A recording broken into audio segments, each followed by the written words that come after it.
This is not a test. This is not a test.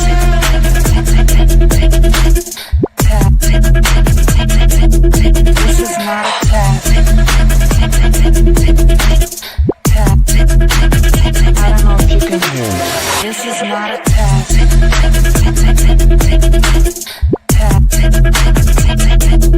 This is not a test. I don't know if you can hear me.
while you're down.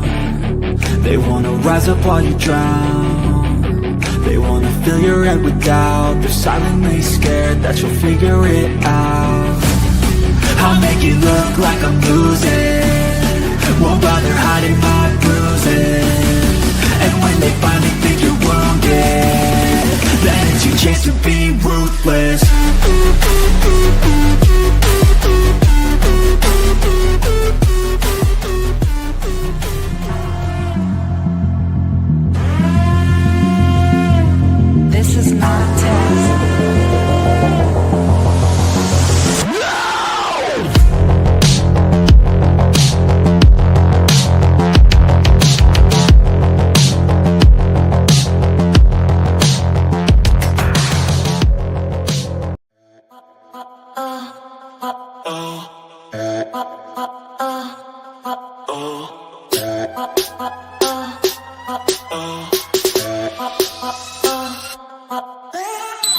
have the right to remain silent. Anything you say and can will be used against you in the court of law. You have the right to talk to a lawyer and have them present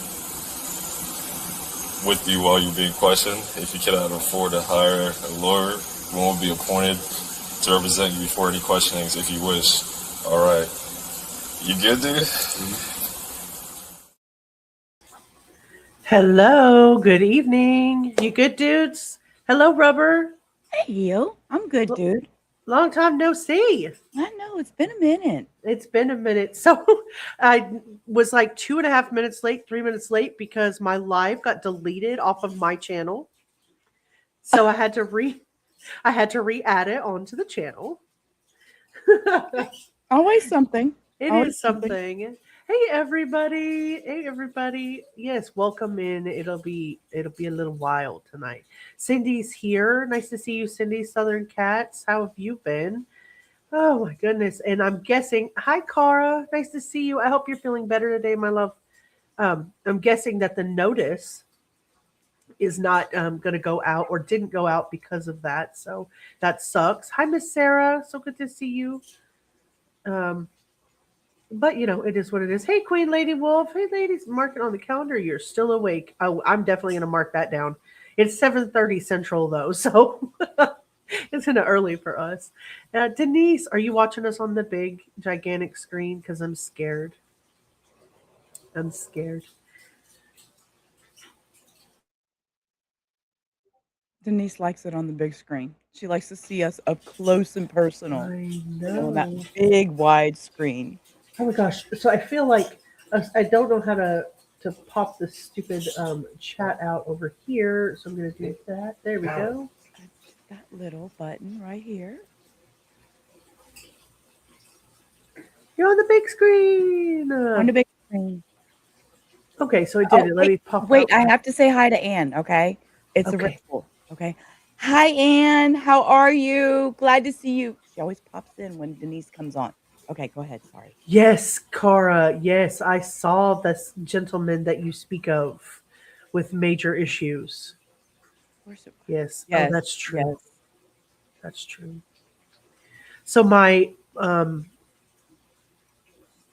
live, let me just make sure. I know that it just went into landscape, so it's not going to give me the option to go in and do vertical as well, which kind of sucks just for the viewership, but that's okay. That is okay. It's okay. She loves when you do that, Rubber. Usually I make myself full screen and I go hog wild with it and just make an ass out of myself, you know. That's freaking amazing. Well, I want to give everybody a chance to come in and I haven't seen everybody for a long time. So you might have milestones that you want to share out. If you do, you could do that now while we're kind of waiting for people to come in if you feel like it. And tonight we are talking about Clavicular. And for anybody who doesn't know, he is a 20-year-old young man who is currently known for his streaming on Kick. Oh, thank you. I look worn out, but I do appreciate the yes, I appreciate the compliments. Oh, thank you. Thank you. I wasn't even looking at chat. I'm over here reading more on Clavicular. So tonight we're going to be talking about the civil lawsuit allegations made against one Braden Peters, also known as Clavicular, who denies the claims, and he's also disputing the characterization of events that happened. Nothing in the lawsuit has been proven in court yet, so we're going to go over the documents on that and do a lot of the media that surrounds it. We also have the other end of that. How does a 4-month-old streamer, of course, he's been streaming for many years. He's banned off of YouTube now, but he just recently blew up on Kick. He's got almost 1 million subs on Instagram. I'm not sure how many on TikTok. He's got almost 400,000 on Kick already.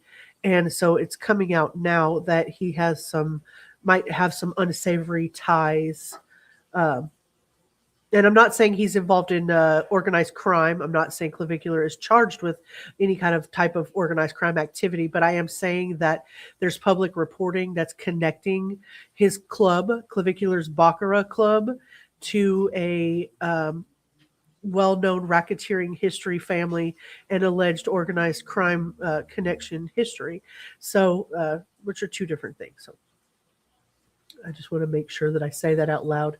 Everything that we say on this channel tonight is opinion only. We're doing this for entertainment, criticism, commentary, research purposes, and there's that. Thank you very much for being here. 11 months, Southern Cats. My goodness, I can't believe it's even been that long. 11 months. That's like almost a year.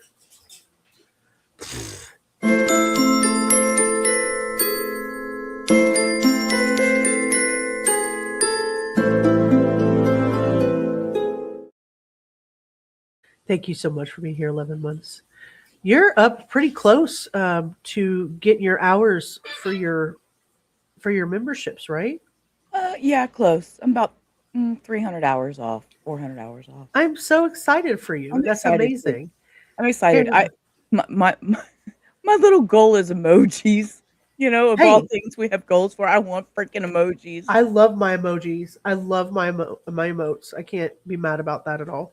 Cara has been here with me for 15 months. That's about as long as I've been monetized. That is amazing. Cara, I really, really appreciate you. See, Mastiff, hi, welcome in. I almost didn't see your comment there. It's a bird, it's a plane. Smile is me, ho. Money make a trend and this bitch dropping C notes. Oh yeah, I talk that shit like I walk that shit. Ran them out, running to that money. Cara been dropping C notes for 15 months. C notes. Oh, you too, Rubber. Look at me, I got one too. Dang. So good. 16 months. Thank you so very much for the continued support as always. It's a bird, it's a plane. Smile is me, ho. Money make a trend and this bitch dropping C notes. Oh yeah, I talk that shit like I walk that shit. Ran them out, running to that money. Yay. All right. I won't dilly-dally too long because I know people are here for the show. Clavicular. Stop it. Okay. So here's this. NBC Miami lawsuit overview. That's where I got this first, and that's where we're going to start. So let me open this up.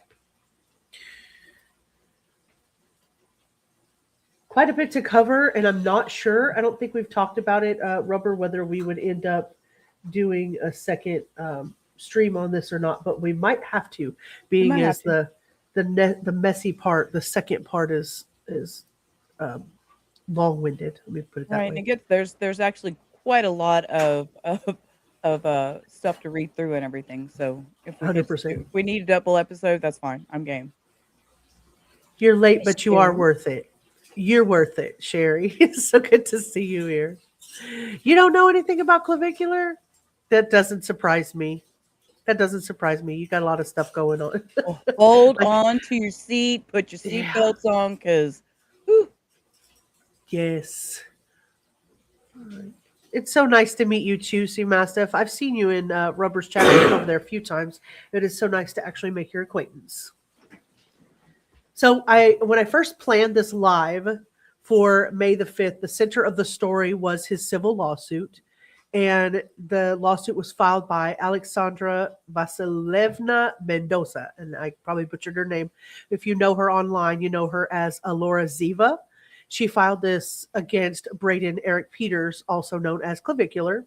The lawsuit is still the center, but now as of May the 12th, we have some more stuff to talk about. He's also facing a misdemeanor firearm charge in Miami-Dade. Let me make sure that's playing here. So this is Clavicular right here.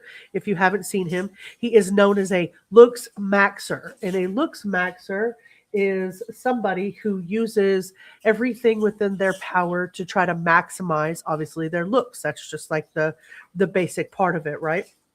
And he's most famously known for starting his testosterone journey at 14 in order to manipulate the way his body would grow and the way it would form throughout the years between 14 and when his platelets would close when your growth platelets close. He's also known for what they call hammer maxing.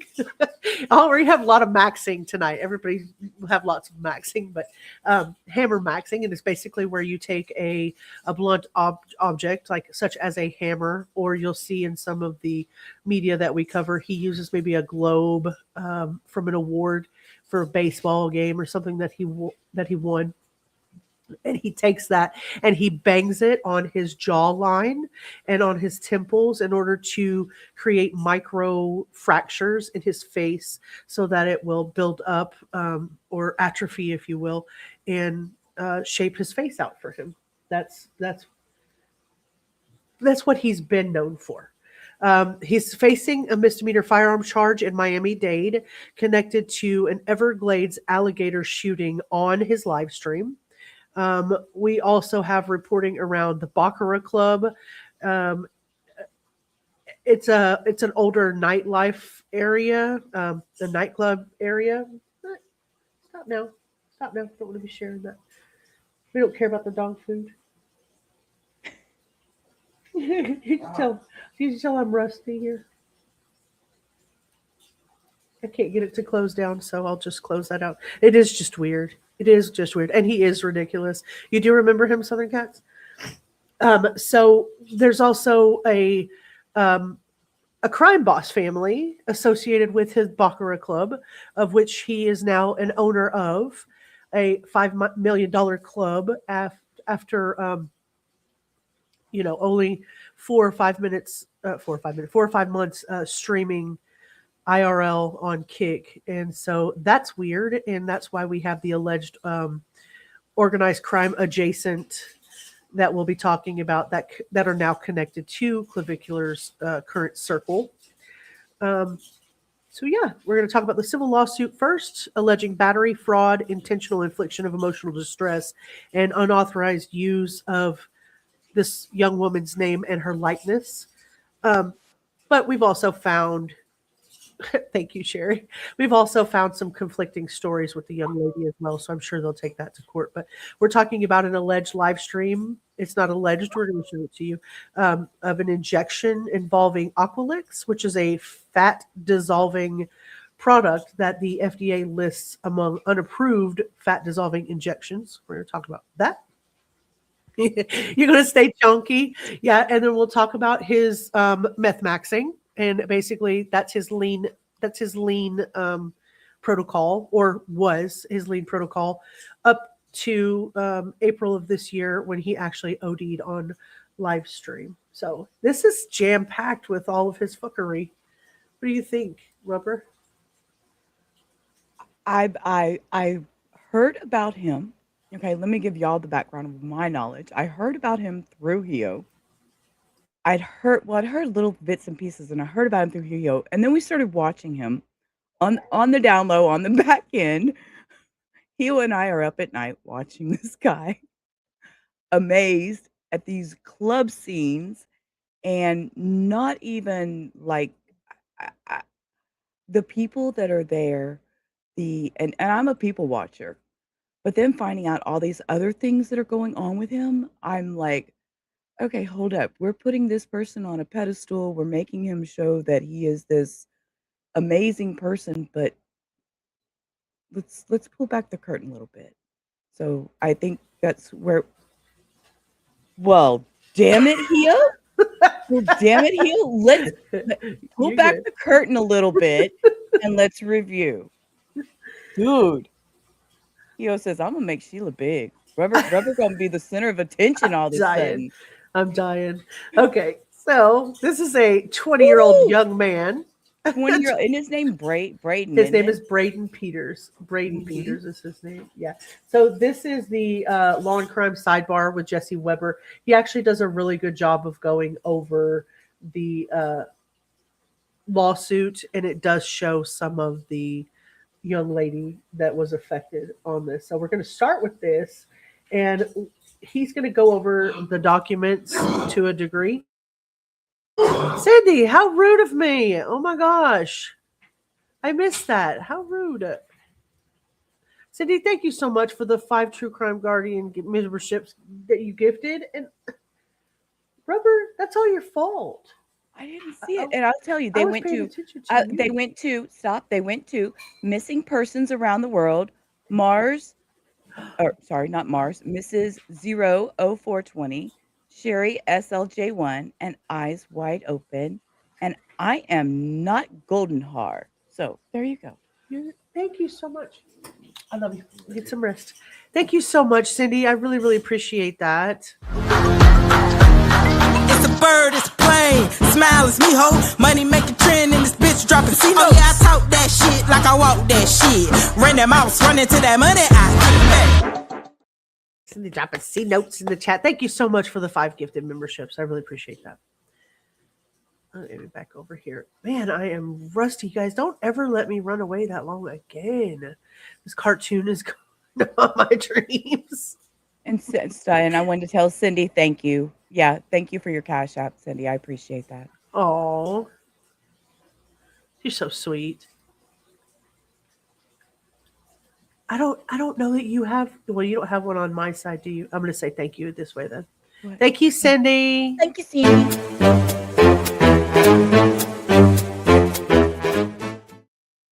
That's what I got. We'll get one over there on your side too, so we'll have one of both. So before I get too far into it, I've already posted this over on As the Gavel Drops Discord.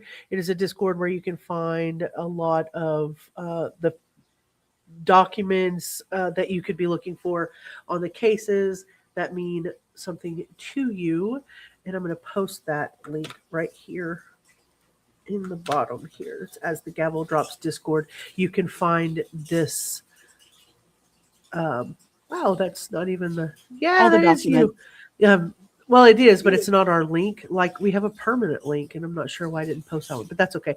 We've already posted all of the firearms charge, the alleged battery charged, and the civil lawsuit for Braden Peters, the Lux Maxer, aka Clavicular. So if you need to find that over there, the documents are also up to date on the David case, the Celeste Rivas Hernandez case, if you were looking for that, as well as all of the newest updates on the Karen Reed stuff going on under all of that mess. We both love you too. We do. I know. I mean, I don't know why when I went to go click it, it didn't do it. It just should be like AT. Yeah, I don't know why it didn't do that, Queen. I appreciate you. Thank you. And thank you, Queen. I'm still learning. Just bear with me. I'm still learning. I'm so rusty right now. I'm so nervous. I can't believe how nervous I am to see you guys. I really am. I'm so freaking nervous. It's just us. Just like you and me, but we got everybody in the crowd listening. I know. So, and this is haunting. This is haunting somebody. I think it was Cara. Cara's scared already. So these are the documents itself. We're going to go over Jesse Weber's video first, but I did want to put that out here. This is the complaint. They made that. It was filed on the 28th of April, and it's by, like I said, her name is Aleksandra, but I think, like I said, she goes by. What did I say? What did I say? Let me go pull that back up. What did I say she goes by, Sweet Pea? Boop, boop. Oh, Alorah Ziva. Alorah Ziva. How do you get that out of Aleksandra? I think that's her. I wouldn't say stage name. I don't know if she's like the rest of the girls around him. OnlyFans girls, which they are. Okay, I get it now. She's just like he goes by Clavicular. Okay, he goes by. Yeah, he goes by Clavicular. She goes by Alorah. Oh, okay, got it. Yeah, confused me. It's weird. She's a pretty girl, but the whole looks maxing scene is basically to take everything that you already have, put your makeup on, lean max, go get really skinny, get to the gym, I guess, knock the hell out of your chin with a hammer. And of course, there's a lot more involved than that. And Braden will be the first one to tell you it's not just that. There's a ton of other stuff that goes with it. Basically, she's seeking action in damages of $50,000 for the recuperation of her attorney's fees. She is also saying that she was a minor under Florida law during the time of the Aqualix injection into her cheeks. and that Clavicular took advantage of her both by her name and likeness as well as sexually at some point. And yeah, it's crazy. It's crazy. So these are all of the links that go along with it. Like I said, we're going to watch Jesse Weber first, and then we'll go through what they don't cover on here. And the fact that all of these are here will show you that she has the things to backs it up. What she doesn't I'm going to have, interrupt you. That one line popped out. I'm reading while you're scrolling. That one line, number 10. Peter refers to this one night stand as a pump and dump. he does. He does, and it's gross. Hey, Elizabeth. So nice to see you. There we go. Yeah. Carry on. He meth maxed. I say previously because he says right now that he is sober. Right. He is sober as a judge. You'll also hear the term slay. Slay is a euphemism for sex. Slay maxing. It means having sex with the women that he meets throughout the clubs and throughout the nightlife and throughout the IRL streams. I don't know if we'll go over it tonight, but there is a documentary that he has actually come out with and said that he has severe ED at 20 years old because of the meth maxing and looks maxing things that he has done. He does have an ego problem. According to him, Queen Lady Wolf, you would be a foid, which is a female humanoid. You mean nothing to him. You were born useless. You are to serve him in like a sexual way, and that's about all you'll get out of him. And you probably wouldn't be able to because we don't qualify in his standard of, we're probably not looks maxed enough to be on the show. I agree. I'm sure there's an age limit. Right? Yeah. Someone get a boy an A and an ass whooping. Yeah, pump and dump. You'll hear that. Slay maxing. You'll also hear.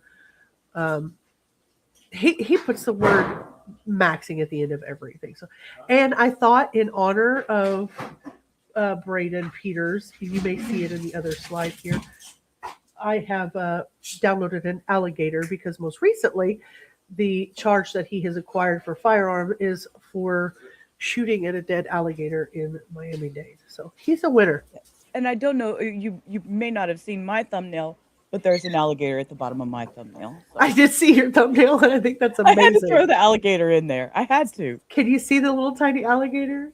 Oh, I do. I see it over there. It's a little tiny alligator in, and then over here, look, it's a little crocodile next to his face. You're so funny, girl. Oh, it's tiny, but yeah, it's okay. You have a cast iron skillet he can meet. Oh, you can max him then.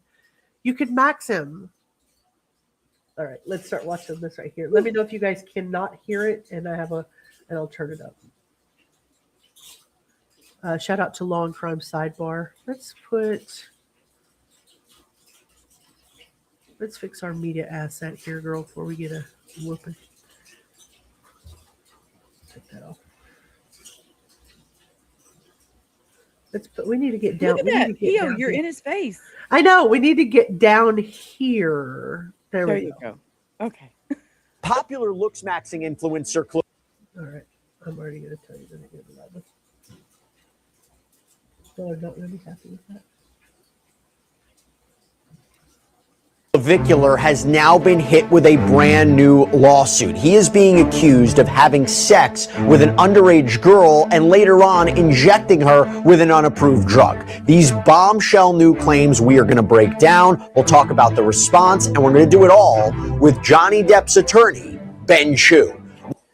How dare he get grandma involved in his little fuckery? Did you see that picture? She was so proud of him. He's like, Grandma, take this picture. Elizabeth, you can always email one of us, just so you know.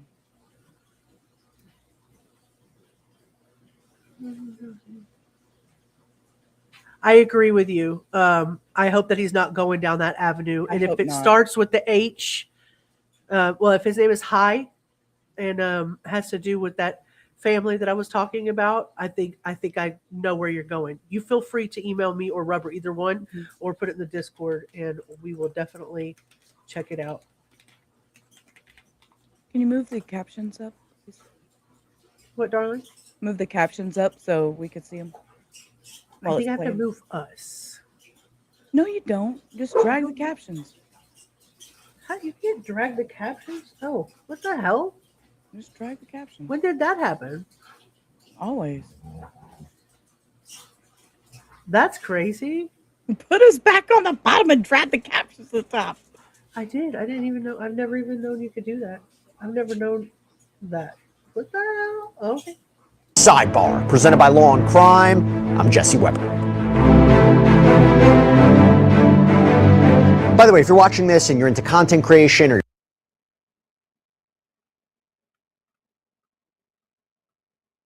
is right from the lawsuit that was filed against him. Yeah, and yes, there are some allegations and there's a narrative put in here based on his description, but this is how the plaintiff in this case describes him. Quote, the defendant, Peters, is widely known under his social media name of Clavicular. Peters has over 1 million social media followers as a result of his online promotion of looksmaxing, which is So he doesn't have 1 million followers in one sole place. So I'm guessing that they're fusing all of that together because he's, as far as Kick is concerned, he's still in the 300,000. As far as X is concerned, he's not near 1 million. And TikTok, I think he's got 943,000. So my assumption is they're lumping them all together. Oh, are you talking about Holo? Hello. Hello? Yeah, I've seen the stuff on Holo. He admitted to that. I definitely want to add that in. If we get to do a second stream, I definitely would love to go down that rabbit hole. Because he's a POS man. And he admitted to it. Yeah, he admitted to it. Yep, That's ridiculous. admitted Thank to you, it. Elizabeth. Admitted to it online, like on IRL. is focused on improving the physical appearance of his online followers. According to Peters, looksmaxing allows someone to ascend from maybe slightly below average to above average through looksmaxing, so they can achieve the desired amount of wealth for a supermodel to date them. He has claimed that across society we should be advocating for looks. Peters has repeatedly claimed and bragged online about his use of illegal substances, including methamphetamine and ketamine.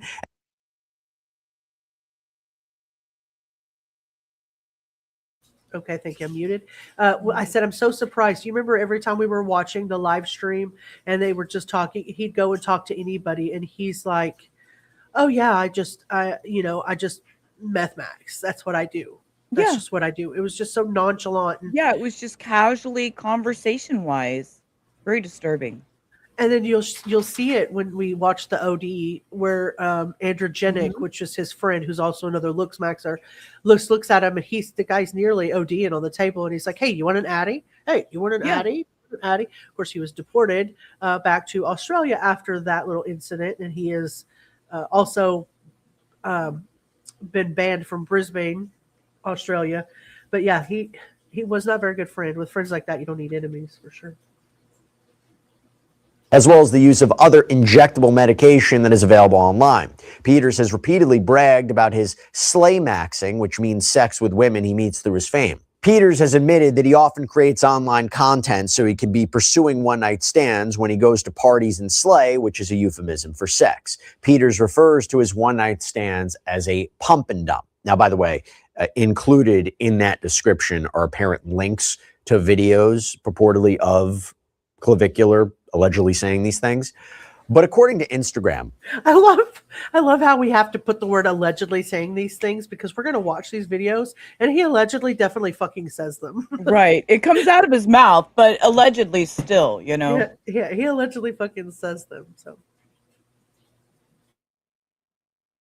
because we just did our own research to give you an idea about how big this guy is, he reportedly has almost 600,000 followers on Instagram, over 145,000 followers on X, almost 930,000 followers on TikTok, over 331,000 on the streaming platform Kick. Now, interestingly, by the way, it was only a few days ago that he was reportedly kicked off of YouTube for allegedly creating new channels after already being terminated previously. People magazine reported that his previous channel was removed, quote, due to content that facilitated access to websites that violates its policies on illegal or regulated goods or services. So he was like basically letting everybody have access, like you can see right here where it says he's got 1.4K members at $49 a month. He was advertising this little website that gave him a place to show people how to get the testosterone online, how to get No. Wow. I'm sorry, how to get the alleged testosterone, how to get all of the aqua leaks, how to get all of the different things. And if you say anything negative about him, if you can see right here, it says no copes, no safe spaces, just raw, unfiltered reality. This is basically what he says. If you tell him, well, what about finding meaningful relationships in your life, about dating somebody, and he'll tell you, oh, isn't that just a cope? Because it has nothing to do with looks maxing. So he's very shallow, very, very shallow. Oh. And Clavicular reportedly admits to using drugs and famously claims he smashed bones in his face with a hammer. It's all part of improving one's physical appearance. So yeah, he's a controversial person, okay? And by the way, talking controversial, he recently reportedly was sent to the hospital after a suspected overdose. Just gives you context about this before we get into the lawsuit. Okay. So I'm going to do an overview of the lawsuit. We're going to break it down, and a little bit later on, I'm bringing on Johnny Depp's attorney, Ben Chu, to talk about it too. The strengths, the weaknesses, the damages. We'll get into it. So you have this lawsuit that was filed by Aleksandra Vasilevna Mendoza, state court, Miami, and it is against solely Clavicular, real name Braden Eric Peters. And right at the beginning, Mendoza claims that she was a minor under Florida law at the time that some of this allegedly happened, but says she's now 18 years old. Now, which begs the question of why did you wait until after you were 18 years old to file the lawsuit, after you've already utilized the program that Braden gave you, and you came online allegedly saying, I don't care what happened, I don't care how it happened, as long as I look good, that's all that matters. And we will watch that clip. Oh, goodness. So how is it that you can come out here knowing that you're an IRL streamer and that everybody's going to see that, everybody's going to know what you said, but you're still going to try to extort him for money? Yeah, and again, like you said, why wait? Because I'm not taking up from him. I'm not taking up for him. Don't get me wrong. It's contacts. Hey, Teresa. Hi, Teresa. How are you? Yeah, I imagine it does. I don't know. I've never taken either one. Yeah, but okay. I was gonna say to claim ED at 20. I mean, come on. Well, I wouldn't know. I just, Oh, you look all nice, all dressed up, sweet pea. Well, thank you. Mm-hmm. I actually got me a few new shirts for my birthday, so I'm, That's wonderful. I'm sporting. 27 you turned this year? Yes, 27 again. Now, it's interesting because the complaint starts off by acknowledging Mendoza comes from a troubled background, that she took to social media at 16 to get sponsorships to support herself financially. So I guess it goes into this idea, which we'll get into, how much she was relying on this. Right there. Maybe. Sorry, I'm chewing a gummy. You can pause right there because she comes from they just said she comes from a troubled background. I need to know where they're going with this because they just really made it look. I need to know more about her now too. What is her troubled background? What, now my nosiness is coming out. Right. Sorry. Carr says his little tic-tac not working at 20 is pretty hilarious. Steroids will give you ED at any age. They do like a Viagra. Oh, yeah. Yep. Well, and most recently, to your point, the stream I watched with 6ix9ine, who just revealed his baby mama Alligator is having a boy. I don't know why I'm keeping up with the celebrity stuff nowadays, but the trauma sector was really getting to me and beating me up. So Alligator has recently said she's having a boy, and while they're filming the IRL, their Clavicular neon I don't know who else, Aiden Ross, all of those bigger people are filming this. Danny, who's Tekashi 6ix9ine, is handing out like Blue Chews, which is like a chewable form almost of Viagra, and everybody's like trying to take it while they're there. And he's like, "Yeah, I'm gonna see if I can get a stiffy, I guess, see if this works." I thought it was kind of funny. He was willing to he's willing to put anything out. He has no filter at all. It's ridiculous. 6ix9ine, I know. Don't get me started, Cindy. I can't keep up with the other sector right now, so this is where I've been hiding. Yep, we've been watching Tekashi 6ix9ine on stage and offset at the Bacara Club. Yeah. We've been learning about what's his name? Tarzan the Cuban. Oh yes, we've had to stay away from all this craziness on some of the craziness on YouTube, and we've chosen this route for a little bit. Yeah, for a minute, yeah. How much she was turning to Clavicular for help.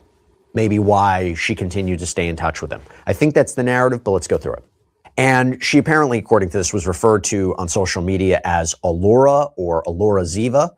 So you go to May 2025, and she alleges Clavicular pays her $1,000 to film videos. And again, allegedly 16 years old, claims that Clavicular wanted her to be the female face. So you will hear in future segments as well that Clavicular has offered $1,000 to the girls that he has on his IRL stream. And the reason that happens, quote unquote, so would only that fans girls. That be $1,000 per episode, $1,000 per month, $1,000 a week? Well, girl, let me tell you this. This is what in all of the things that I was discovering last night, I found a new rabbit hole. And it's something that he doesn't want anybody to know, but it was actually leaked out on stream by accident, that he has started his own OnlyFans company where he is basically, the way I look at it is like a pimp with all your girls underneath you. So if you don't know how to manage yourself on OnlyFans, I guess Braden Peters got you good. Like, is this the current version of Playboy magazine? We can do it online now. OnlyFans is way, way beyond what Playboy magazine ever was. Not that they were as classy as they could be, but OnlyFans is completely 100% the other direction. There's things that you can do on there that shouldn't be allowed. And I'm not just talking I've never sexual. been there to look, so I don't know. Okay. You have to do your due diligence. I haven't signed up. I do not have a membership to any OnlyFans. I don't even have a login to OnlyFans. I just, you can research online and find out. That's okay. Thank you. His new site's called I Wish I Was a Real Man's. He said he's got no pores. He is wearing makeup. 100%. That is part of his looks maxing regimen. He wears more eyeliner than you or I ever could. Don't laugh. I watched a documentary on the Island Boys yesterday. Girl, those. Let me talk. So, but I've seen. Okay, see, I was watching the Island Boys on Kick doing in real life stuff with that Aiden kid, and yeah. So, see, Cindy, see, there's sides of us you have no clue. I watched him with the Island Boy against 20 girls, and he was very rude, very unprofessional, very zero riz. No riz. Yeah.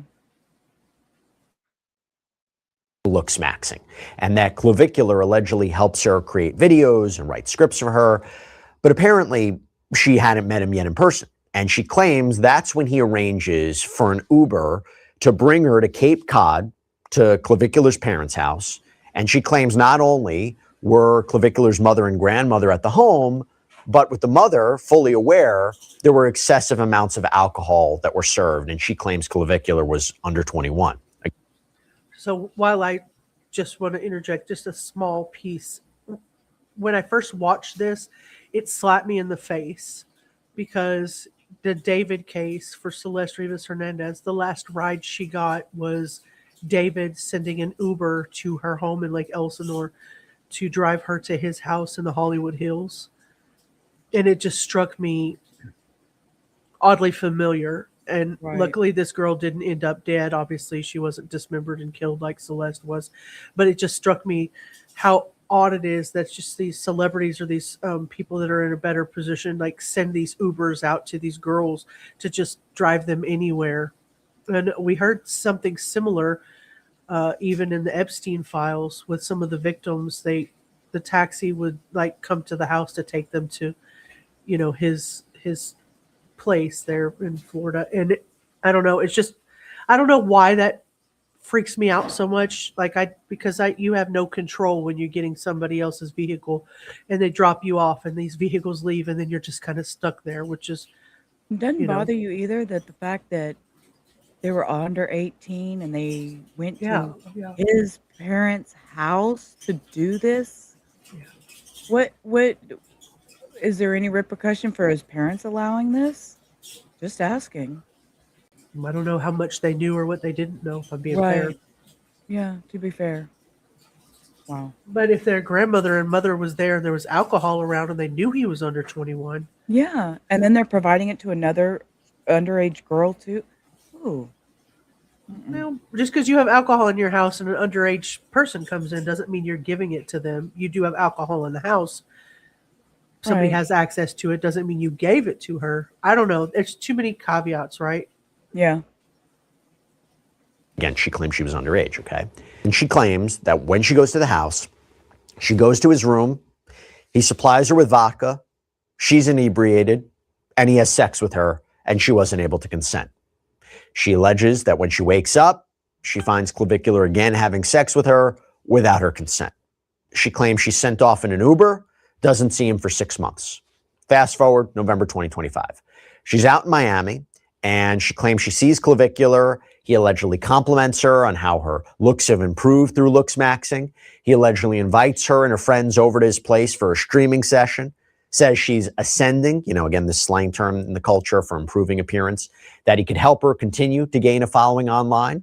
In the car, she claims that Clavicular and his friends snorted this white, powdery substance. She claims she refused to participate in this.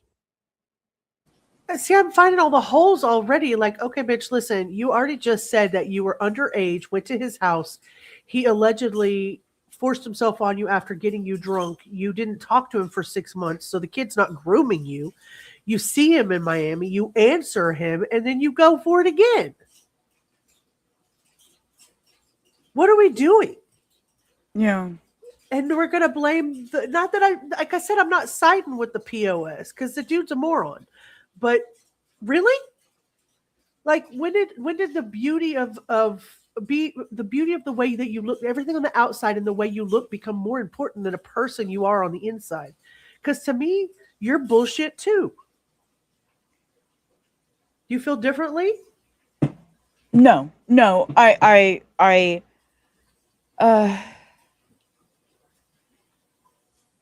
Let me reserve my thought. 'Cause Okay. I'm Okay. Yeah, this is going to make some of us mad, and it's made it me upset because it goes to what people always look at outside appearances and want to go with that, want to run with that, and we want to conform, and we all want to be these beautiful little models and go to the gala and do this. It makes me so angry that people are so superficial 100%.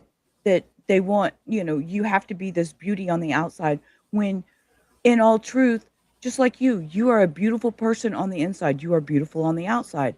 But that's, people are so concerned with looks. It's the era we live in. Triggering to me. It's very angering to me. It's the era we live in. I mean, it's almost reminds me of that old saying, "Get off my lawn." You know what I mean? Because sometimes that's what I feel like now. I'm like the old man who wants you to get the fuck off my lawn because I don't relate to them in any way whatsoever. I have a 25-year-old and I relate closely to him in many ways. We grew up together. And so when I talk to him about this, the first thing he tells me is, this is just how they are, who they are. This is what they're made of these days. This is the superficial nature of the way they were raised. And they were raised by, parents, and that are still in their 30s or, early 40s. I don't know how old Braden's parents are. I have no idea how old her parents are. He just, his 25-year-old point of view was, this is just how it is nowadays. We just have to accept it. Kind of like we would say when we were younger, you don't like our music, accept it or get run over. He's like, that's just how it is. It's just how it is. It's crazy. Right, Cindy? Like the new model, the actresses from the 70s and 80s, that same type Right. of... Everybody had to be twiggy, skinny, little itty bitty back then, and now we're going superficial in other directions. Sleep sweet. Thank you so much for hanging out, Queen. I really appreciate that. Thank you. Good night. And according to the complaint, they arrive at this place in Delray Beach. It's about an hour away, and I'm going to read the rest of this verbatim, okay? Quote, upon arriving at their destination, Peters attempted to kiss and seduce Mendoza. Mendoza rejected those overtures. Peters continued to tell Mendoza that he could help her with her online presence and took her into a bedroom where he began live streaming on the Kick.com platform. Sitting on the desk was a vial of medication called Aqualix, along with syringes. Peters told Mendoza that he wanted to inject her with this product to melt fat on her cheeks as part of his promise to help her with her online presence through looks maxing. During this session, Peters stated or implied that he was acting with medical authority, including by referring to himself as a doctor or otherwise holding himself out as qualified to perform the injection. Now, that is misrepresented in my opinion, because we will eventually get to see that clip. But he says he has like TSS set up, I guess, on Kick. And once you have that like out loud, when somebody sends you kind of like the YouTube version of a super chat, it actually yells it out in the background. And he was looking over at the chat and it said Dr. Clav. And he's like, oh yeah, Dr. Clav, kind of like just going along with it. But it was a chatter who suggested Dr. Clav. It's not like he was like, okay, I'm a doctor, Missy, lay down on the bed and let me inject you. You understand what I'm saying? That's how I got. Yeah, so that's how I got. Yeah, Okay. I feel We've in my seen opinion, this happen. We've seen this happen quite a bit on YouTube. So I totally get. Yeah, go ahead. Kara says, I blame his parents for him being the way he is. He was never told no. He got everything he wanted, and he never faced any consequences. Yeah, his parents allegedly are well-to-do and from Hoboken, New Jersey, which is where he comes from. And I think that he swung between there and somewhere in Massachusetts. Played baseball growing up, was fairly normal, but had upper middle class, if not wealthy. I know, right? The fuck, Teresa. The FDA has warned that fat-dissolving injections are not FDA approved and can be harmful. Peters was not a physician. Peters was not licensed to practice medicine in Florida. Peters was not authorized to inject plaintiff with any drug, medication, chemical, or fat-dissolving substance. Peters never notified Mendoza that he was not authorized or licensed to perform injections. Plaintiff did not provide legally valid consent for Peters to inject her. Plaintiff's parent or legal guardian did not consent to Peters injecting plaintiff. Peters nevertheless prepared to inject plaintiff on camera during a live stream session that was streamed on the Kick.com platform. Peters then injected plaintiff multiple times in both cheeks with what he represented to be Aqualix. Peters did not... It's so crazy. Hi, vamos. ¿Cómo estás? How are you? Delray Beach. They have a huge detox rehab there, as well as a huge amount of sober houses. It's crazy. Robert's like, Florida, eh? Yeah. And I'm not going to declare him as civilly liable in all this. I'm definitely not going to declare him as, criminally guilty. But I know that there are some disputes. Like, there are some ways that he is guilty in this, but there are also some ways that he's just being reckless and young. Which doesn't give you, if you speed in a 45, you're going 65 and you lose your license. It's just your absence or ignorance of the law doesn't mean that you didn't commit a crime. You know what I'm saying? Right. So, yeah. explained to plaintiff that Aqualix was not approved by the FDA for injectable fat-dissolving use or that fat-dissolving injections can be harmful. At the time of the injection, Mendoza was a minor under Florida law and could not receive any injections absent parental consent. At the time of the injection, Peters knew that Mendoza was a minor, as he commented online, "She's still a minor. I'm 19, you." This entire episode was live streamed and remains available to be replayed on the Kick website and platform. Neither Peters nor Kick received Mendoza's permission to stream this session. The video shows that Peters had problems injecting Mendoza. In fact, Mendoza's right cheek has perforated. During the video, Peters stated or suggested that methamphetamine had been added to the injection mixture. After the first injection, plaintiff appeared drugged on camera. Plaintiff believes that she may have been injected with methamphetamine or another undisclosed substance.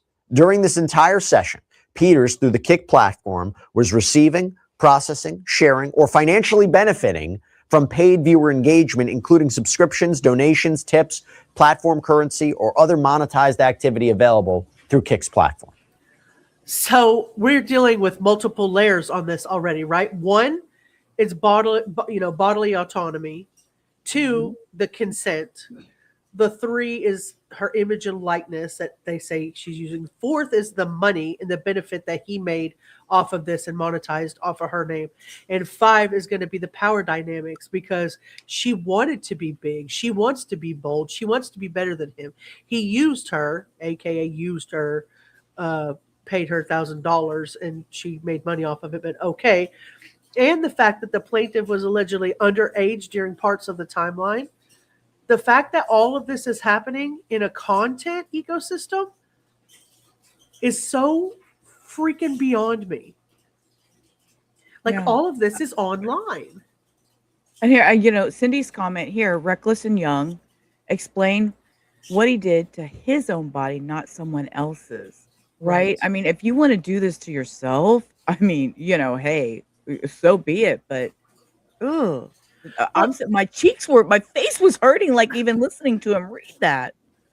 And offering her $1,000 to film some of the videos or clips with him doesn't mean that she, was required to do any of the other things that she did. Like, obviously, he was, I'm not saying he manipulated her, but he was obviously influential enough to, or she wanted it bad enough. She wanted to be the female face of looks maxing bad enough that she let it happen. You know what I mean? Yeah. And her being her age and wanting to fit in with the in crowd, and it goes a lot to socialization, and I don't know. The central allegation to all of it is the injecting her face with the Aqualix. And I'm telling you right now, you're going to see where she says it doesn't matter. It doesn't matter as long as I looked good. You know what I mean? And the FDA has not approved the fat dissolving freaking Aqualix. It says it's not evaluated products for safety or effectiveness. It could have adverse reactions. She could have had like a permanent scar, face paralysis, skin deformities, all kinds of other crap could have happened. All kinds of crap could have happened. Now, after this, she does claim that they did see each other other times, claims that he would pay bouncers to let her into bars, get drinks for her, and she claims that she thought all this time that he was trying to help her with her career. And she makes the claim also that these encounters were streamed on Kick. Then she alleges that in 2026, Clavicular embarks on this campaign to discredit her, and she ultimately loses sponsorships and sponsorship opportunities. That she cites how she signed a contract paying her $15,000 a month with an online trading platform. So this goes to the harm component. And then it says, quote, upon information and belief, Peters' campaign to discredit plaintiff was undertaken in anticipation of plaintiff asserting claims arising from the live streamed injection and related misconduct. So she's suing Clavicular under 4 causes of action, 4 claims. And I want you to listen carefully, because I'm going to talk about this with Ben Chu a little bit more about what is not included in this. So the first is battery, allegedly intentionally injecting her, causing physical and psychological injury. Count 2, intentional infliction of emotional distress. So the alleged injection, the claim is, was intentionally reckless and outrageous. You're talking about something that goes past the bounds of what is acceptable, really egregious conduct. So, Rubber, from what I'm telling you right now, do you think that the plaintiff, that Alorah can prove that she didn't validly consent, or that the consent was obtained through some type of misrepresentation of who he was, or intoxication, or peer pressure, or she didn't have all the information. Like, Yeah, she chose to do it and go along with it, obviously. But what again, was it the peer pressure? Was it intoxication? There's so many questions. I and don't does have the that answer make it to. battery? Does it make it No, battery? I You know what don't. I mean? Hmm, hmm. And she claims it caused her severe emotional distress, trauma, humiliation, nightmares, panic, fear, mental anguish. Count 3, fraud. So this is about Clavicular allegedly not telling her he wasn't a licensed healthcare provider and didn't have the authority to inject her before allegedly doing She so. should have known. And you followed. She She should. was there. She heard. Yeah. She know. No, I find that. Nope. Fraud That's requires a reaching. false statement or misleading representation in order to get the damages that she wants, right? And Yeah. she's saying that he told her or led her to believe that he had some medical license to practice medicine or to inject her with this. I don't We're not was she, talking Doogie Howser, MD. Okay, come on. yeah, was she misled about what the injection was, or was she misled about the safety? Was she misled about what the opportunity or the career impact would be? What is she misled about? Because I'm telling you right now, if to me it seems like she's taking these claims and putting them on a broad spectrum of fraud could mean anything to her. Right. And so what the court's going to say is, what is it that you were misled about? You know what I mean? Did the Yeah. chat think it was funny? Did the stream get views? People were clipped? None of that's going to matter to the court. All that's going to matter is if there were damages, causation. Like, what are we representing here? In my opinion, that's, career. That scares me. The new content creator fantasy where you just have to have a niche to get rich quick. Girl, I've been trying for a year and a half. I've been trying for a year and a half, and I can't get consistent enough to get my millions, right? I think the fraud's going to be a harder claim to prove because the courts really want to find out if the conduct is that extreme and outrageous or emotionally distressing to her, or if it was just being mean or being messy. That's not going to be enough. You understand what I'm saying? So I think that she'll probably argue that her age is the context. The sexual conduct while she was drinking is going to be another argument. Humiliation, probably public humiliation or image exploitation, some way to discredit her as a woman afterwards, because she does get discredited in some ways by people in the chat calling her all kinds of names. And she alleges loss of sponsorship. So, I mean, bad behavior, yes, but extreme and outrageous conduct, I don't know. Yeah, I can't. Yeah, I can't see extreme and outrageous because I mean, she went. I'm gonna mute. Go ahead. You're okay. Teresa says, I'm reminded of a body cam I saw where a woman claimed she was a whole ass nurse. Who would believe that? That's crazy.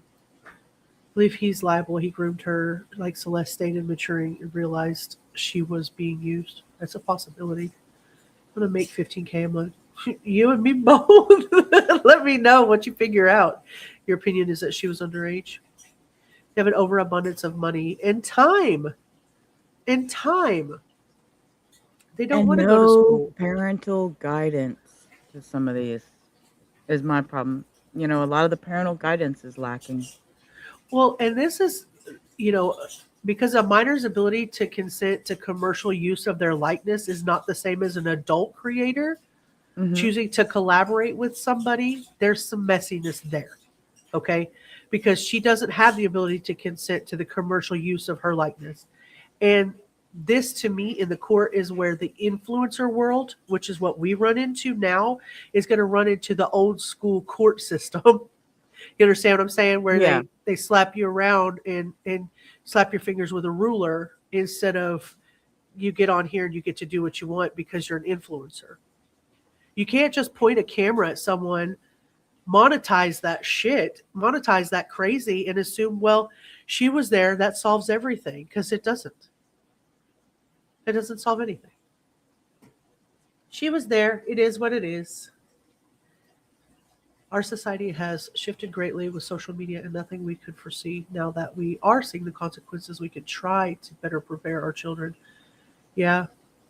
But what happens when they're not our children? Like, what could you do, Cindy, to change his thinking? You know what I mean? I guess the people that you deal with in your nonprofit, all of those younger children, I guess you could have influence there, per se. But particularly this person right here, I don't know that there's a lot I could do.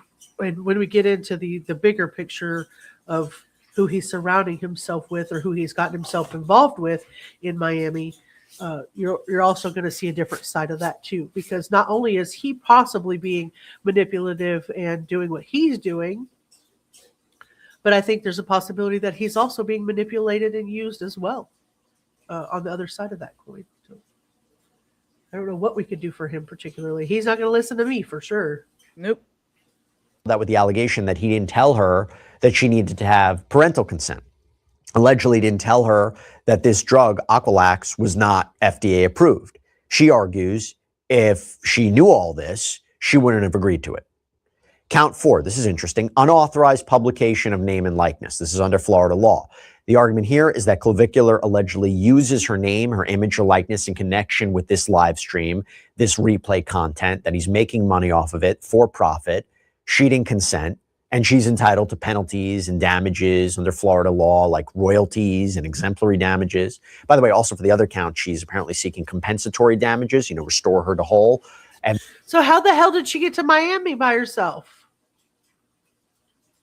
I mean, I guess she's 18 now, but she wasn't.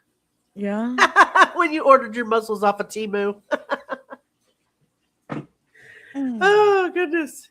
You have been. I bet you have. I have no doubts in my mind whatsoever. Oh, I love that.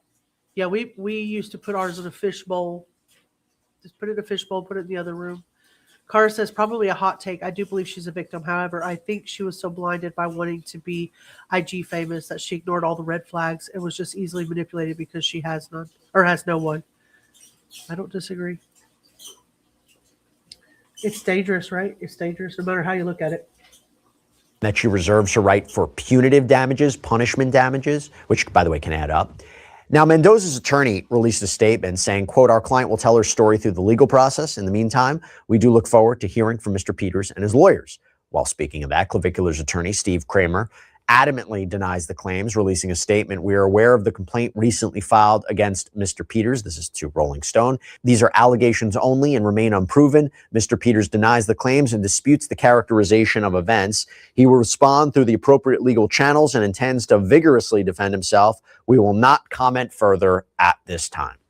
Okay, so now is the time where I bring in one of my favorites. I'm so happy to see him again. I'm bringing on Ben Chu, who, as you know, famously represented Johnny Depp, high-profile trial several years ago. We've had him on the show. We've had him on the program so many times since. My good friend, good to see you. Thank you so much for taking the time. I was telling you before, like, when we talk about high-profile... That's my hair in the morning when I get up. I was just, what happened? It's Who one was of that? them. Where did it come from? Definitely, Teresa. That was the ChatGPT lawyer statement of the year. Oh, goodness. Trial rail, a train goes from Palm Beach to Miami. Okay. Thank you for that. Thank you. Yeah, I saw this stream, but I couldn't tell you what the guy's name was. They were apparently making fun of him the whole time. Like, he was trying to do an interview, and then this guy had some guy sitting on the floor, like, hitting his face with a hammer, making fun of him and stuff. So what? Then what? We're going to have a lawsuit from this kid next saying he was defamed and made fun of on a Clavicular stream. I mean... Oh, no. Clavicular went to his stream. Oh. Yeah. Well, I know it. that makes the file right? lawsuits. This guy, Clavicular, is massive right now. He is massive. He is getting a following and getting a following so quickly that I'm very curious to know how this fits into it and what the repercussions could be. And I want to break down this lawsuit. Just generally speaking, you had an opportunity to review it. What do you make of it? What do you make of the allegations? Jesse, it's great to be on again. I find this complaint quite disturbing, as I'm sure you did, but also puzzling in the sense that it appears to describe, almost in the background section, an alleged sexual assault, which allegedly preceded the incident whereby he supposedly injected her with some fat-reducing drug. So it really begs the question, if she believes that this was a sexual assault, why that's not part of her case in chief. Why do you think that wasn't included? And I actually did a double take too, because when I was looking through the causes of action, it was all about the injection. It wasn't, I mean, look, the allegation about this sexual assault when she was a minor, I mean, that's the allegation. That provides context. It provides part of the story. But it wasn't, as far as I could see, and you looked at it too, right? It didn't make up any one of the individual causes of action. Would there be a strategy there? Well, I think the strategy, to the extent that I don't think there's any time bar issue. I don't think it's a statute of limitations issue. Yep. You understand where he's getting at there, right? So she doesn't bring it up now, and there's no bar on it. There's no statute of limitations. If she doesn't get what she wants, what's she going to do next? Because this is just an underlying cause of what actually happened and causes damage for the injection itself, right? But she's not actually going for it. It's just mentioned so that if she doesn't get her way and doesn't get what she wants, does she come back and actually go after the sexual assault charge? Ooh. That's just an opinion. Just an opinion. What do you think, Southern Cats? Is that what you think too? Let me know what you think. I think by making those allegations, I think you're certainly seeking to poison the jury, the fact finder, against this, against the defendant, Clavicular. So you think that this is a situation where that whole account could be thrown out, that a jury or a judge wouldn't hear it? I believe there in many jurisdictions, I believe in California, where they have a very rigorous process for striking allegations that are not germane to the causes of action. And even in Virginia, where I frequently practice, judges are constantly on the alert for gratuitous allegations, and they seek to strike them. I'll give you one example. On not as nearly as controversial a case. It was a case involving a property settlement agreement, and there was an allegation in that particular complaint about our client having committed adultery in the course of the marriage. And the judge was quite exercised about that. This was a property settlement dispute.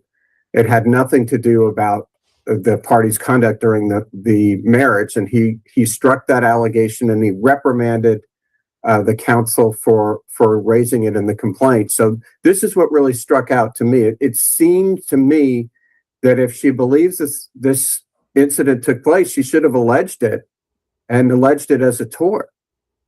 How do you prove harm? How do you prove the damages? How do you prove what she suffered or what she claims she suffered as a result of the injection? That will be challenging. I think it depends. I mean, to the extent that there has been a disfigurement, some kind of a negative effect on her appearance, if she had any skin conditions. Oh my goodness! Southern Cat says she couldn't tell there was an SA with all the testosterone. My first thought was that she can't prove SA, whereas the injections have evidence. Thank you, Teresa. You guys are very intuitive. Relating to this, I believe she also alleges that there may have been methamphetamine or some other narcotic as part of this potion that was injected into her. So it may have had some. So you're telling me you thought that there was methamphetamine or some kind of narcotic in this thing and you still let him put it in your face, regardless of being a minor. Somebody teach these kids how to say fucking no, man. Makes my face hurt even just. My son would have never pulled this shit like this, and he would have never let somebody put something in his face. Muffin, you know what? I'm gonna tell you exactly what Muffins would tell you. Get fucked. Okay, that's exactly what she would say. I'm telling you. I'm not gonna lie. That's what she would tell you. Nope. Yeah, my son would Absolutely have not. too. You ain't touching me. Nope. Yeah, my son would have as well. Deleterious mental effect on her as well. It could have led to some addiction. So that will certainly, I would imagine she would have to have some medical records and probably a medical expert to testify as to the physical damages.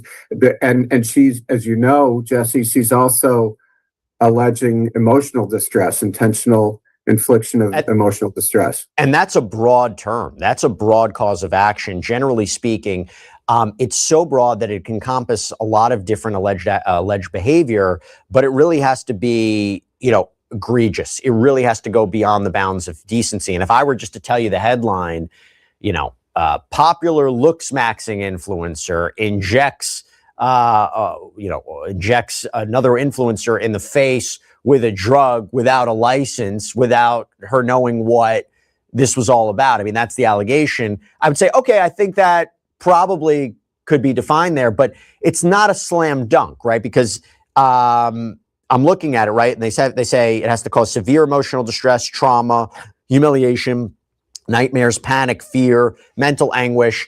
It's a common cause of action, but it's not always the easiest to prove, right? I completely agree with you, Jesse. And I don't think even on its face, this would, not to use a pun, but even on its face, I don't necessarily think that this rises to. Sorry. That was super punny. That was super funny. Ooh, I didn't mean to do that, but that was spot on. He didn't mean to, but that was super punny. All right, let's take a little break from that and let's watch. This is Alorah. Let's watch her. That's her? Yep.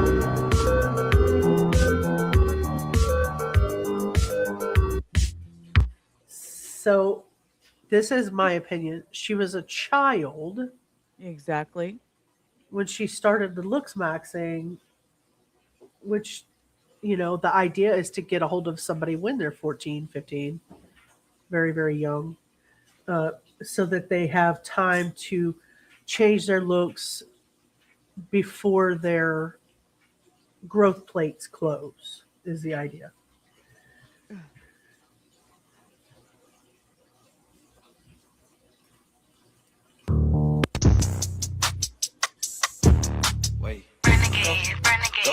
So want that music on there? Can I turn this? There it is. I'm like, how do I turn this music off? There we go. Girl, she is so skinny. It's just a piece of material wrapped around her buttocks, cause skinny.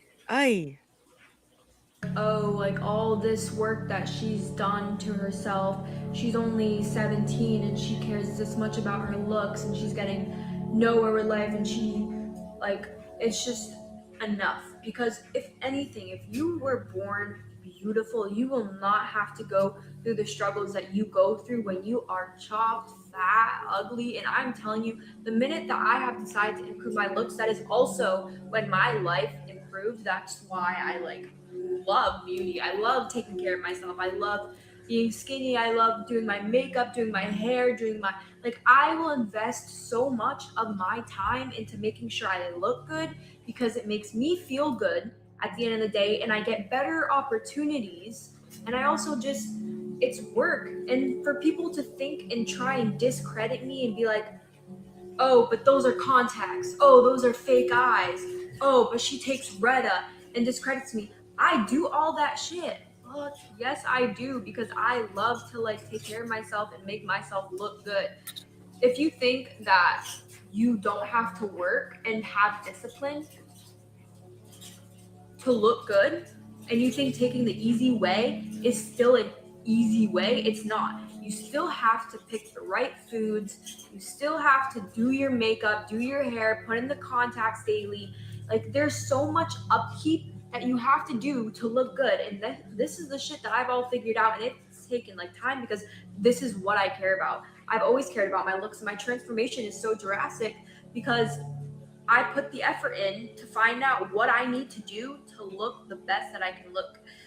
And yeah, just feel the need to like say that. So definitely I've done a lot of like fat dissolvers, peptides, contacts, dark hair, tan, like of course I did that shit. And I don't give a fuck.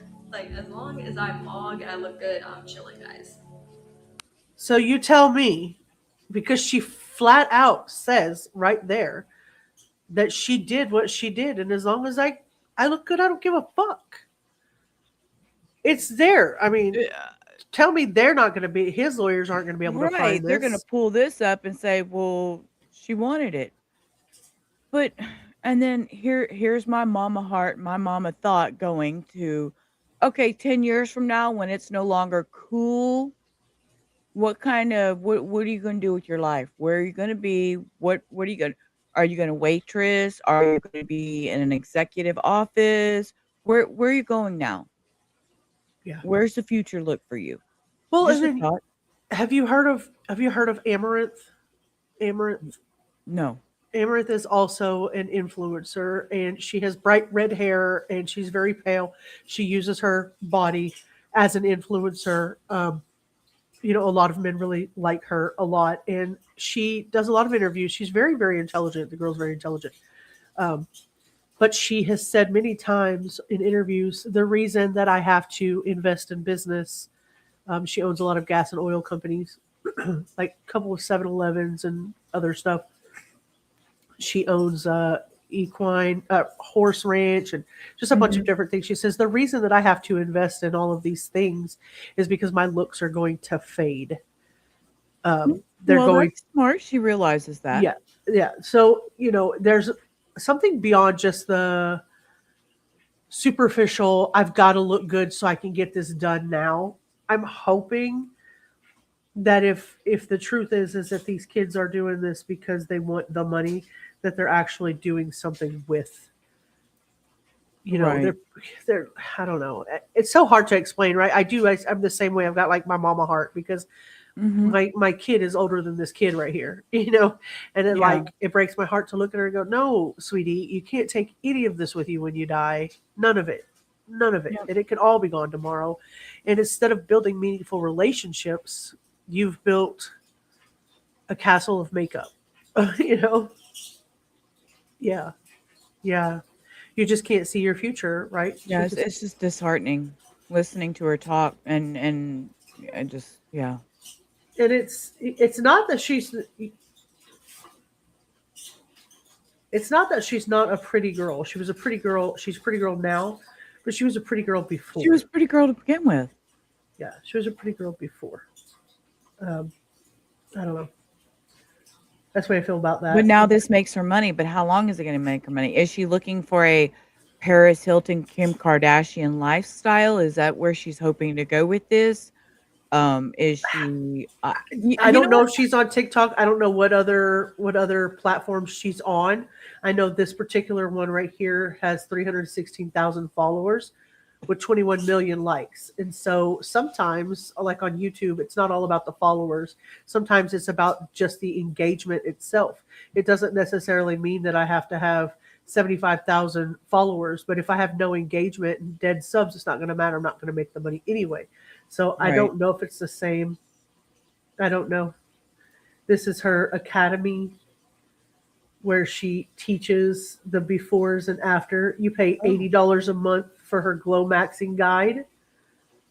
It shows before and afters of these people that this is her particularly, you know, debloating methods, advanced protocols, all of this stuff that you've got to do, the discipline that she talks about, glow and grow. I mean, I don't know. I mean, these people are giving her 5 stars. She's obviously $79 a month from how many people she's making money.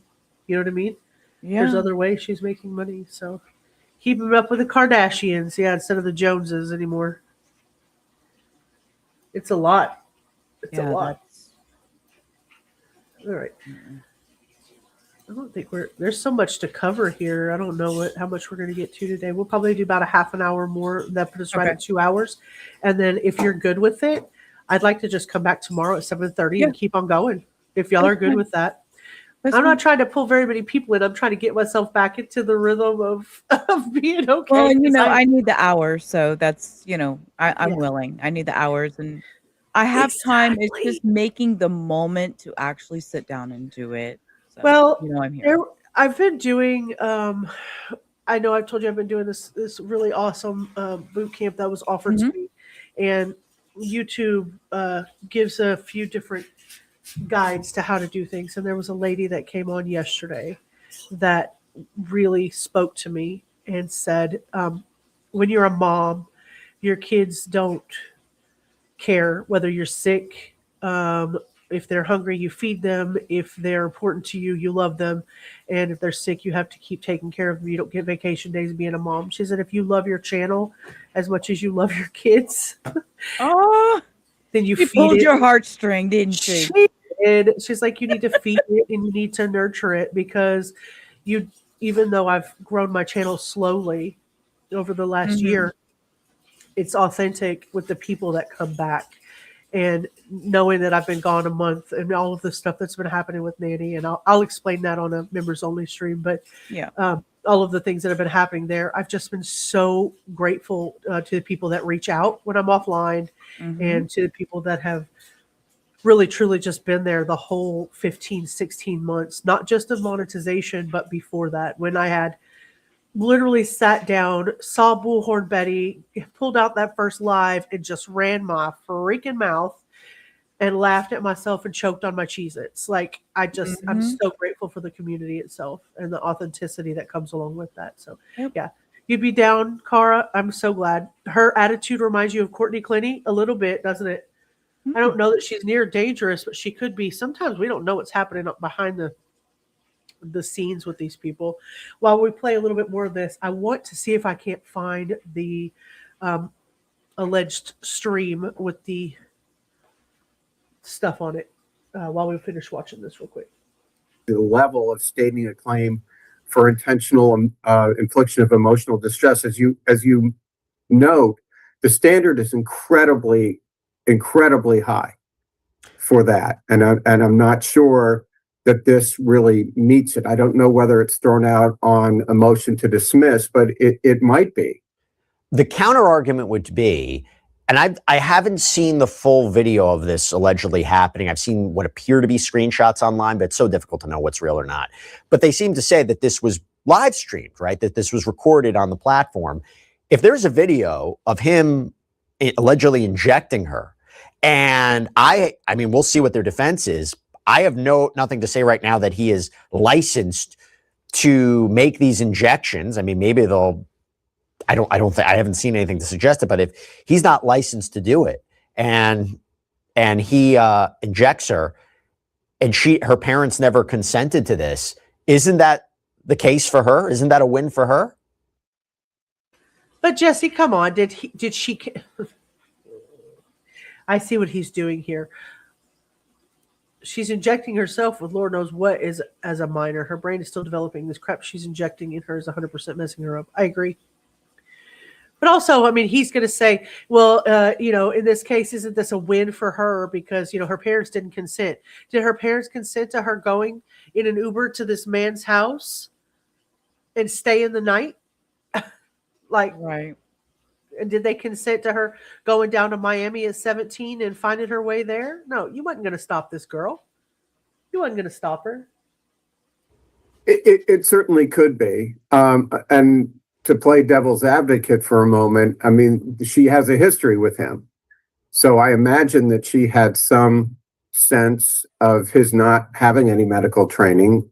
He was a fellow influencer, albeit of a higher standard, higher status and higher age. So I think there's some hashtag status maxed issues of fact that a jury is going to have to decide. if she was underage or when this happened, or she was, I'm not entirely sure exactly what age she claims she was when this alleged injection happened. Wouldn't she need her parents' consent though? Like, it doesn't even matter what she believed, or?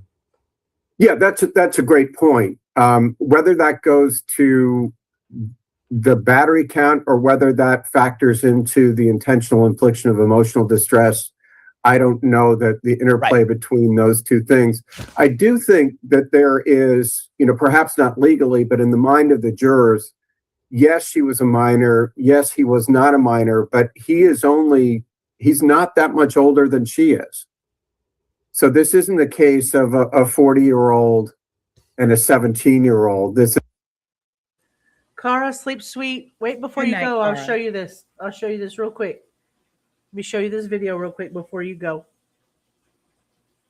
Oh, this is the video.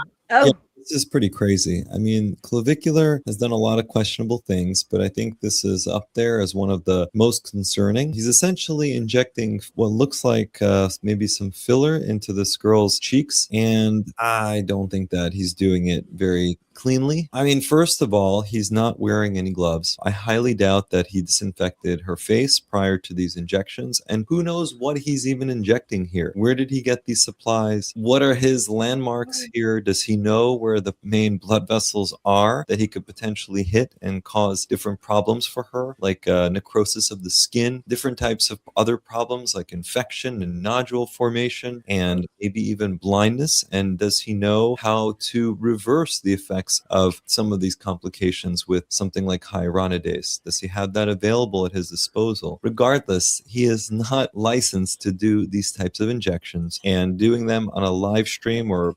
So he says right here, the people on stream are concerned about what he's doing. So if you look at his mouth, he's like, we're looks maxing her, guys. We're looks maxing her.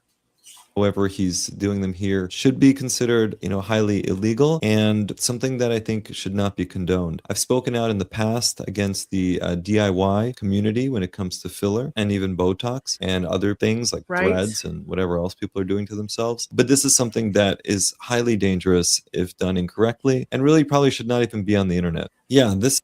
Yep. So there it is. There it is. That's what, yeah, that's scary. ugh. That's scary.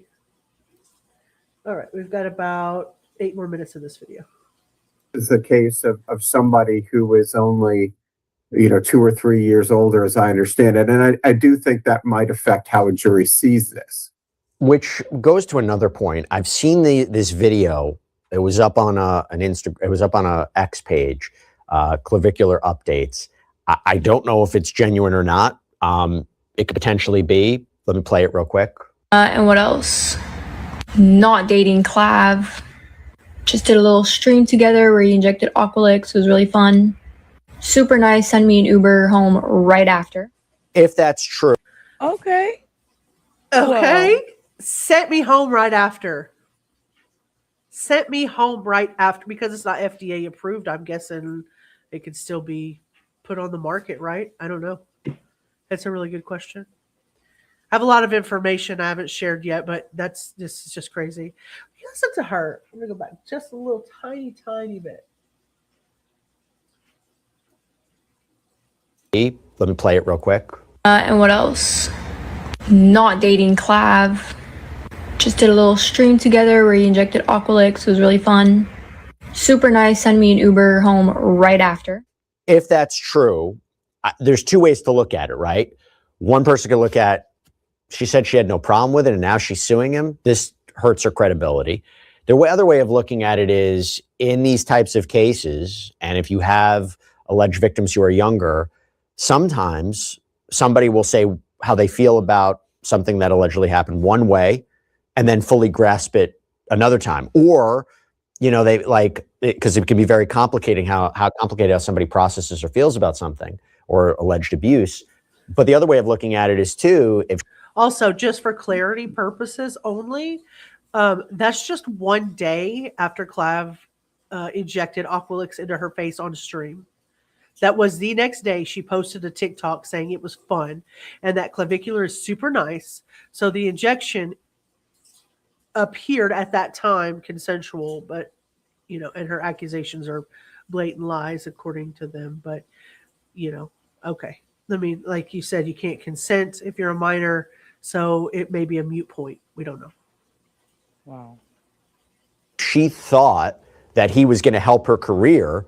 She would say whatever she needed to help, to make sure that he helped her. And when he didn't actually help her, turned on her, according to the allegations, that's when she's like, okay, this is the real truth. This is, yeah, I said that on tape, but that's not really how I felt. Talk to me about what we should be thinking there. Yeah, I'm smiling not because it's a funny situation, but because you and I have talked about this in many different cases. This is a case that I think we will have an expert who will just explain to the jury. We'll probably have experts on both sides, and her expert would explain why a victim might behave in that manner and say, I was fine with it.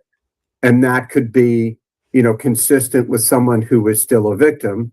He would have another victim. He would have an expert on the other side to argue, no, that's not the way a real victim would act. So I think this will be a case that not only involves the credibility of the two principals, the plaintiff and the defendant, but I think you're going to see expert testimony.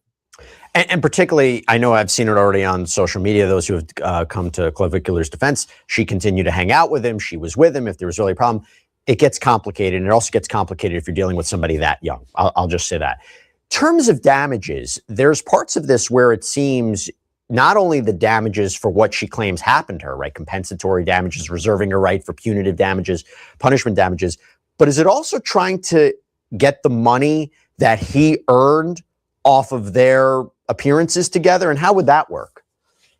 Yeah, I think so. I think that's going to be a part of the case that this was an unauthorized use of her likeness. And I think that is a pretty strong cause of action. It goes back to your point about parental consent, that she was not capable of giving her consent to her likeness being used, on his show, as it were.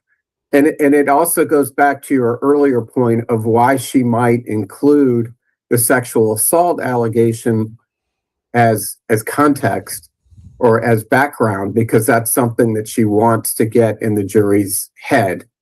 That if the jury really believes that he sexually assaulted a minor, doesn't that already lead us to believe that she's manipulative on her own? Yeah. The idea, I mean, of course, he did represent Johnny Depp, and I mean, he dealt with somebody like Amber Heard day after day who abused, the court system in a frivolous lawsuit against Johnny Depp to extort him money, and allegations saying that he did all of these things to her while she's shitting in his bed. In case anybody forgot that. Yeah. Nobody forgot that. Nobody forgot Amber Turd. When my dog stepped on a bee. Yeah, I sometimes I forget that she exists because it's been so long. Yeah, that's what that doctor was saying. What if she'd had an allergic reaction? Like, what would have happened? What would have freaking happened?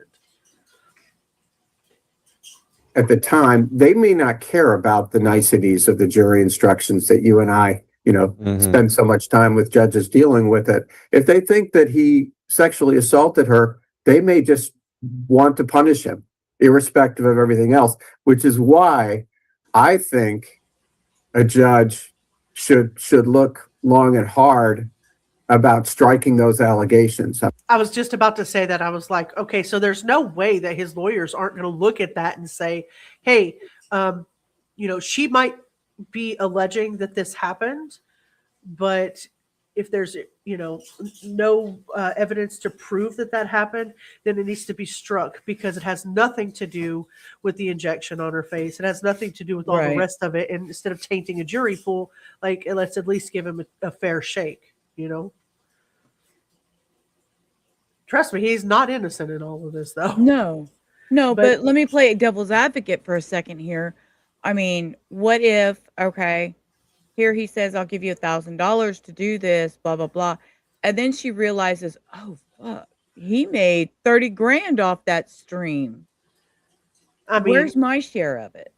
I don't know for a fact, but I have heard it told Just that they throwing sign numbers. NDAs. No, I'm saying Oh. I don't know for a fact. I just hear that, and it may be after this Oh. or subsequent to this, but I've heard that he makes these girls sign NDAs now. Yeah, I agree with that. I agree with that, Cindy.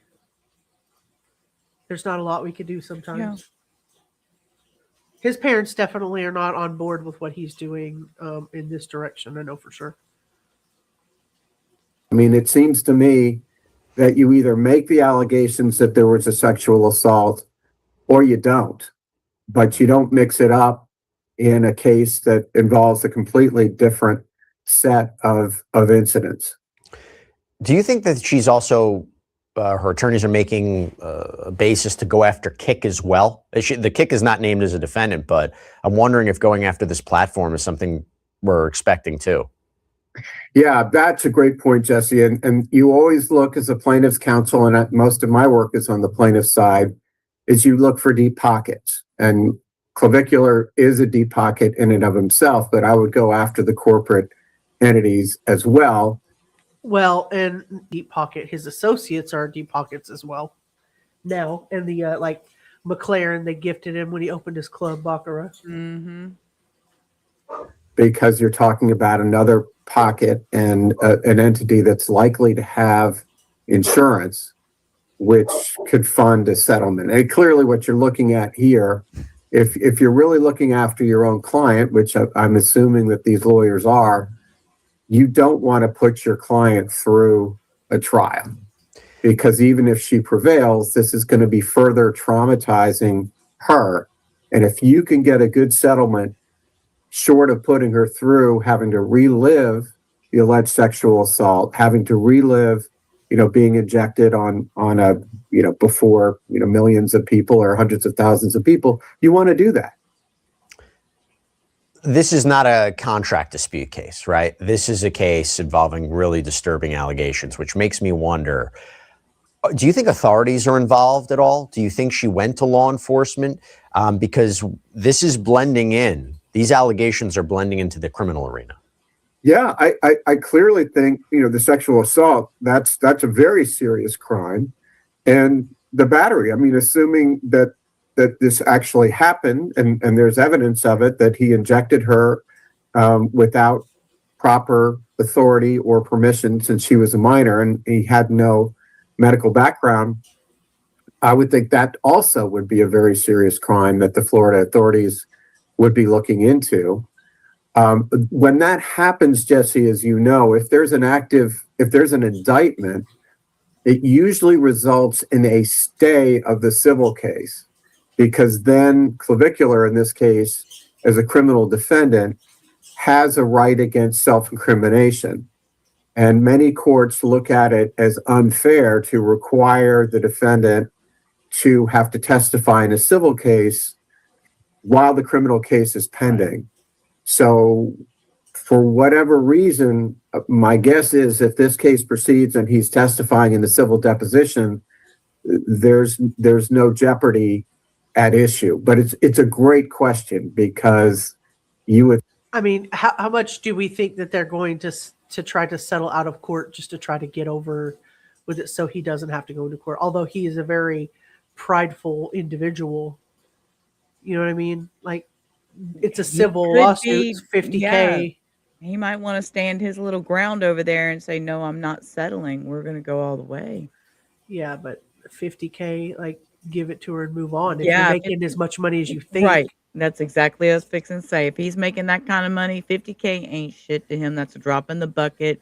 That's what, half a month's work. I'm just throwing shit out here, but you know what I'm saying? And then have something done to where you can't bring up the essay later. Mm-hmm. Like, okay, this is dead, done, scrapped. What is, if he settles, it'll be sealed. It could, yeah, that's a possibility. I couldn't say I blame him at that point. I think that there'd be a parallel criminal investigation. Ben, I really appreciate you coming on and breaking this down with me. This has a very complicated case. It has a celebrity aspect to it. That takes it into a different realm. You are the best in the business. It's funny to say a celebrity aspect, because You know, I'm curiosity kills me when I think did can't even say the word. His name. Did he think 5 years ago he would be considered a celebrity? You know, I don't know what he thought, but I mean, he was definitely and intentionally would injecting.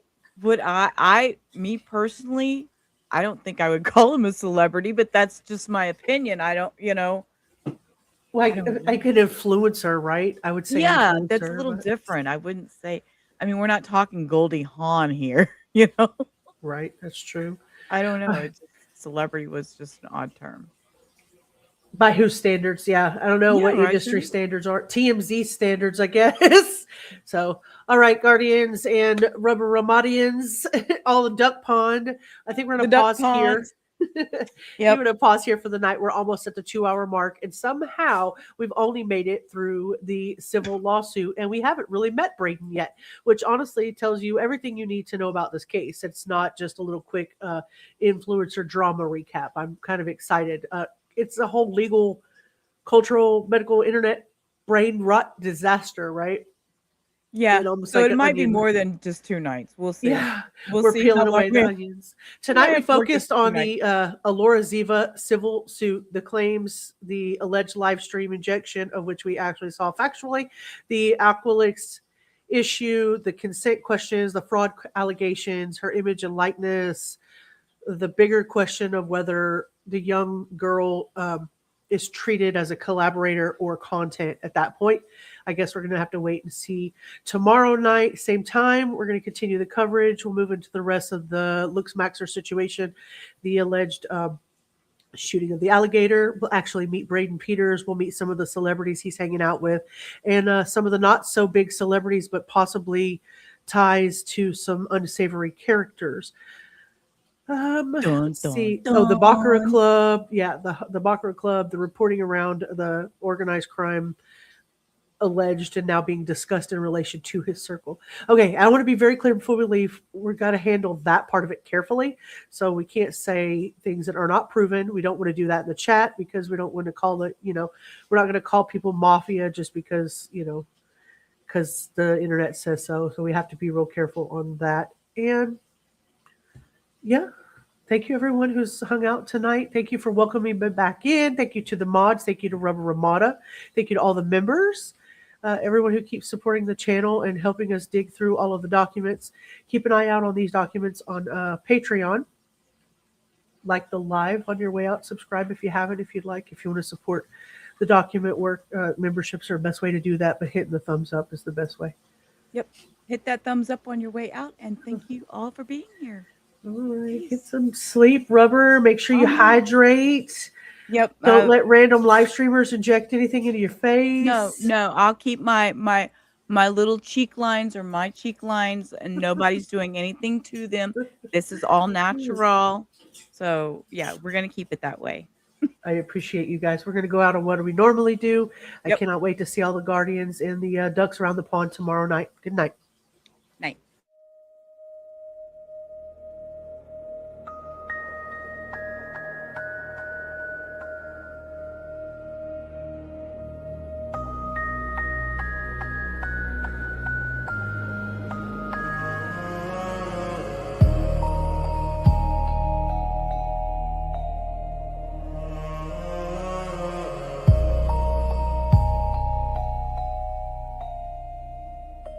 We found the flame in the silence when the world forgot our names.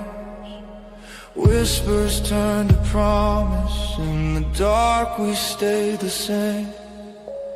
Ashes carried stories, falling stars and sleepless nights.